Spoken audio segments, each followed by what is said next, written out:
3. A Story by Pames Tales. Your life is at risk now, old man. What are you doing here? I asked Papa, my voice full of worry. He didn't answer. Instead, he pulled out Opeyemi's picture from his suitcase and pointed at it. I gasped and replied, I knew it. But you shouldn't have come. You are in danger. The warlord hasn't seen you yet. We still have time. Come with me. I can help you escape, I urged. Then Papa shook his head, the only reply he had given me so far, and refused. I had to think fast.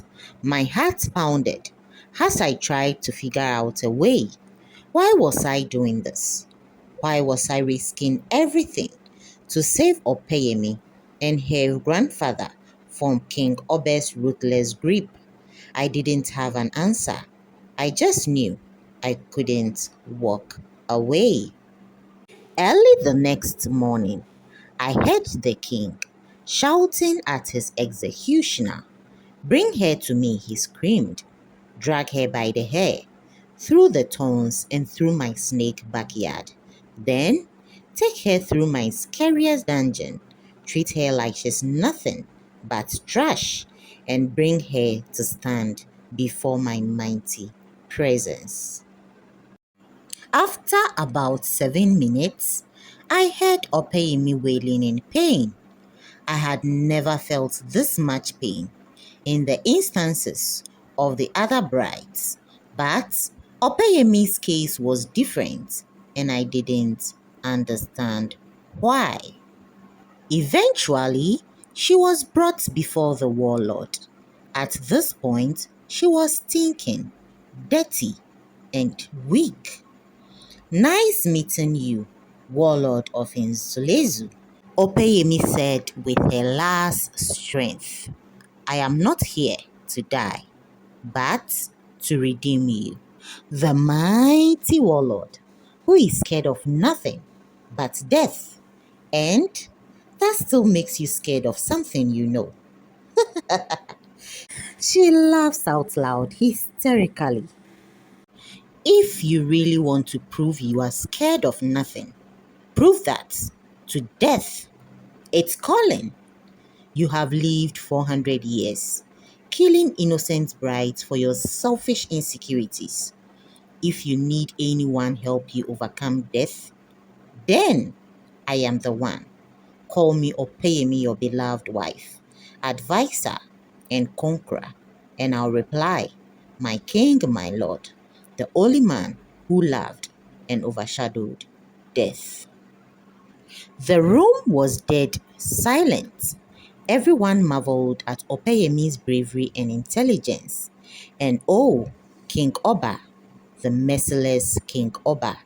He was quiet for a few seconds too. Then he replied, Tell me, you are Assembly, the great river goddess. No, Opeyemi yelled. I am Opeyemi, a common orphan from Oyo village, and I have been sent to redeem you. You liar, King Oba yelled back even more. If you are not Assembly, then you are Iyabami, the ancient seer of the 7 mountains. Again, Opeyemi laughed out loud, hysterically. Is that how poorly you rate me? She said. I am still Opeyemi, a poor orphan, granddaughter of Mbili, the great death hunter. Oh, I see now. Mbili, the great death hunter. I understand now. The great hunter who has reincarnated 5 times just to bring my reign to an end. But each time he makes an attempt, I kill him. I give him a slow and painful death. I can even smell him around. Guards, bring the old fool. Not this time.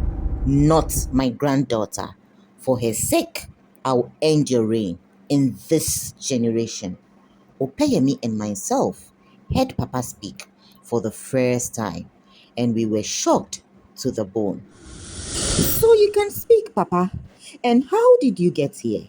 Opeyemi was shocked and confused to the skull, tears dropping down her eyes. What's happening? Somebody answer me.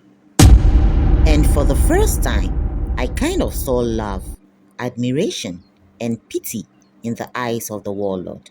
But no, in a few seconds, he was back to his old self and said in wrath, now that I know you or pay me, I will devour you like a cheetah would its prey. And for your grandfather, he always comes back by the sword, and he would die by the sword. Opeyemi suddenly prostrated flat to the ground and wailed, kill me, king of death, who fears death himself. Devour me, but spare the life of my grandfather. Then Papa laughed out loud uncontrollably. Indeed, he said, the king of death himself, but fears death. Kill me this time around and spare my granddaughter, and I promise never to reincarnate. I promise never to force you to die even once, but remember, to that which there's a beginning, there's definitely an end. At this point, the king was confused. If he killed Opeyemi, he would get fresh blood and live for another 20 years before needing a new victim.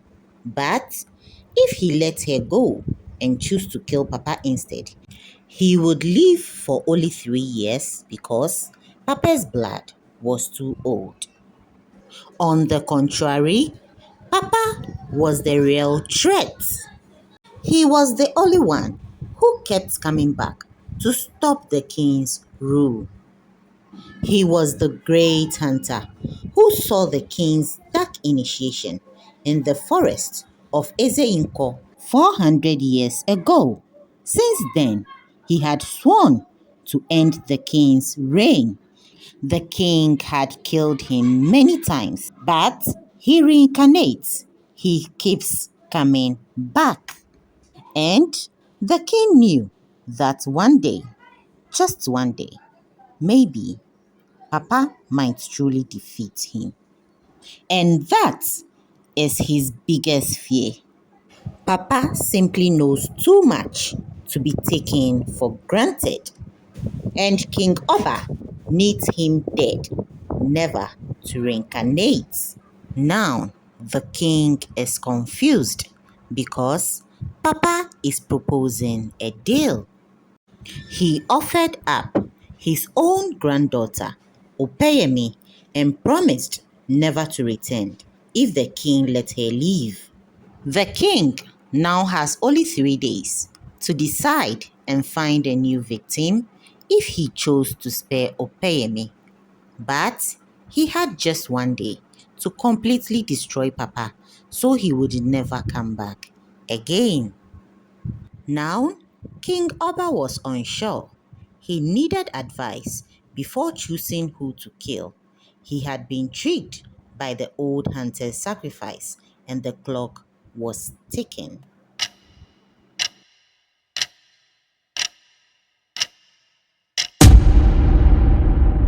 Who is the next victim? Who dies next? Watch out for part 4. Hope you enjoyed the episode. Kindly like, comment, share, and subscribe. See you in the next episode.